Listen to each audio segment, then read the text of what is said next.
Hi friends, நான் ஒரு 4 days முன்னாடி ட்ரிவாண்ட்ரம் போகலாம் அப்படின்னு சொல்லிட்டு பிளான் பண்ணேன். ஜஸ்ட் 1 day ட்ரிப் தான். அதில் நம்ம என்னெல்லாம் பார்க்கலாம் அப்படின்னா, ட்ரிவாண்ட்ரத்துலேயே நிறைய இருக்குது. பத்மநாப சுவாமி டெம்பிள், கோவளம் பீச், நப்பியார் மியூசியம், அப்புறம் சங்குமுகம் பீச், இதெல்லாம் ரொம்ப நல்லா இருக்கும் பார்க்கறதுக்கு. ஒரே நாளில் நீங்கள் பார்த்துட்டு ரிட்டர்ன் வந்துடலாம். நான் ஆக்சுவலாக மதுரையிலேருந்து கிளம்புனேங்க. நான் வந்து போகிற வழியில் பார்த்தீங்கன்னா ட்ரெயினில் அவ்வளோ அழகாக இருந்ததுங்க. ஆஃப்டர் அந்த பார்டர், நம்ம தமிழ்நாடு பார்டர் தாண்டினதும் பார்த்தீங்கன்னா இயற்கை அழகுன்னா அழகு, அவ்வளோ அழகு. அந்த பழாப்பழம் இல்லாத மரங்களே இல்லை கேரளாவில், அவ்வளோ இருக்குது. அதே மாதிரி தென்னை மரம், எங்கே பார்த்தாலும் தென்னை மரம். ஒரு வழியாக நாங்கள் வந்து ரயில்வே ஸ்டேஷனில் வந்து இறங்கினோங்க. First refresh ஆகிட்டோங்க.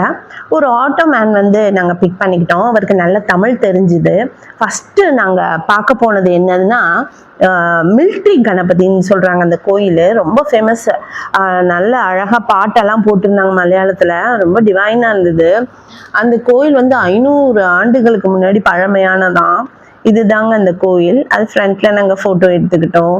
அடுத்து நம்ம போகலாம் அப்படின்ட்டு போனது பத்மநாப டெம்பிள்.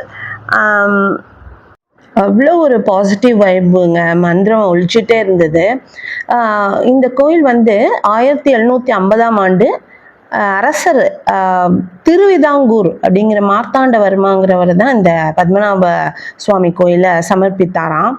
உலகிலேயே மிக மிக செல்வம் நிறைந்த கோயில்ல ஒன்று அப்படின்னு சொல்றாங்க.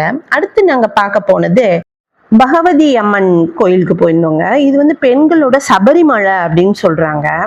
ரொம்ப அழகா இருந்தது. அதுக்கப்புறம் கேரளாவில் இது ரொம்ப ரொம்ப பழமையான கோயில். நெக்ஸ்ட் நாங்கள் போனது வந்து கோவளம் பீச். அங்கே ஒரு பெரிய சிவன் சிலை இருந்தது. பாண்டவர் தீர்த்தம் இருந்தது. நான் இங்கே நிற்கிறேன்ல, இதுதான் பாண்டவர் தீர்த்தம். இதில் அலையோ எதுவுமே இல்லைங்க. பக்கத்தில் பார்த்தீங்கன்னா கடல். அதோட ரம்யமானது, பார்க்கும்போது ரம்யம், அவ்வளோ அழகு, ரம்யம். பார்த்துட்டே இருக்கலாம் போல இருந்தது. அது பக்கத்தில் மியூசியம், அந்த சிலை, இதெல்லாம் பார்க்கறதுக்கு கொடுத்து வச்சுருக்கணுங்க. அப்படியே நம்ம மனசுக்கே ரொம்ப அமைதியாக இருந்தது அதை பார்க்கறதுக்கு. எல்லோரும் நிறைய பேர் ஃபோட்டோஸ்லாம் எடுத்துகிட்டு இருந்தாங்க. அப்புறம் குதிரை எல்லாம் இருந்தது ரைட் போகிறதுக்கு. அதுக்கப்புறம் நம்ம மெதுவாக நடந்து அந்த காட்சியெல்லாம், அந்த சைட் சீன் வந்து பார்க்கறதுக்கு அவ்வளோ அழகாக இருந்தது.